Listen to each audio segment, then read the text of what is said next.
It's now been 1 month since the federal government dropped its COVID measures at Canada's borders. Officials at Ryden store and gas bar in Minnesota had anticipated an upswing in border traffic once the vaccine mandates and Arrive Canada requirements were finally lifted. But so far, there's been little change. Jonathan Wilson reports. There were no long lineups on the Canadian side of the Pigeon River border this past Saturday morning, and traffic was just as slow at Ryden's border store. Co-owner Lori Boomer has been eagerly waiting for Canada's border restrictions to be lifted. On October 1st, the Arrive Canada app became optional, and both Canadians and Americans could start crossing into Canada without needing proof of vaccination. But so far, traffic here hasn't really rebounded.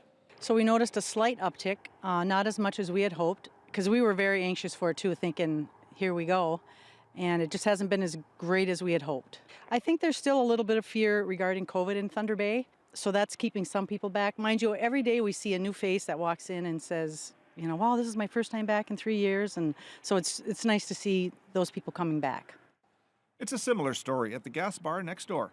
Despite having much lower fuel prices than stations in Thunder Bay and the American Powerball jackpot at a near record high, co-owner Debbie Backey says she hasn't seen a big change.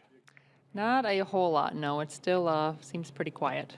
I think maybe a little bit of the Canadian dollar is weak, and maybe the prices of motels and everything in Duluth and so on, I think is holding people back. So they release all the restrictions and then your dollar kind of tanks. So if that would come up a little bit, I think we'd probably get back to normal.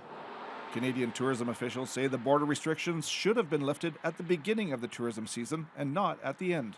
The Ryden's officials say it could now take until next summer to see a true rebound in border traffic and business, meaning the pandemic's impact will span more than 3 years. It's been very tough. Like I said, we repaved this whole lot, took out a big loan, and then the border closed. So it was very stressful.